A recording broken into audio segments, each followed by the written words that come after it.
देश विदेशના પર્યટકોમાં આકર્ષણનું કેન્દ્ર બનેલા હેરિટેજ વોક રૂટને હવે આધુનિક સુવિધાઓ અને પરંપરાગત શૈલીના સંગમ સાથે નવો લુક આપવામાં આવશે।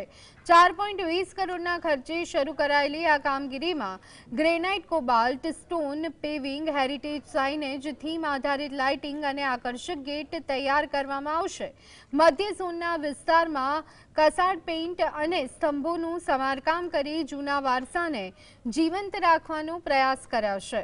આગામી 30 માર્ચ 2027 સુધીમાં પ્રોજેક્ટ પૂર્ણ કરવાનું લક્ષ્ય છે।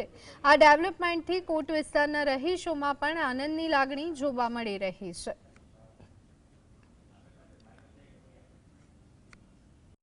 એવું લાગતું હતું કે પોળમાં કંઈ બરોબર નથી, રોડ રસ્તા ગટરના પાણીના બહુ પ્રોબ્લેમ હતા અહીંયા, પણ અત્યારે બની ગયા પછી બહુ સરસ લાગે છે। બધું દેશ વિદેશથી બધા સહેલાણીઓ પર્યટકો બધા આવે છે અને બધા એન્જોય કરીને જાય છે। બધું જોવાલાયક સ્થળ છે, નજીકમાં સ્વામિનારાયણ મંદિર પણ છે, એટલે ખૂબ મજા આવે એવું બધું કર્યું છે કામ। પહેલાં રોડ બરાબર નહોતા, પણ અત્યારે હેરિટેજ રૂટ એટલું સરસ બનાવી દીધું છે કે પર્યટન આવે તો પછી એને સોસાયટી જેવું લાગે અને હેરિટેજ રૂટ જેવું લાગે, એના માટે સરસ બનાવી દીધું।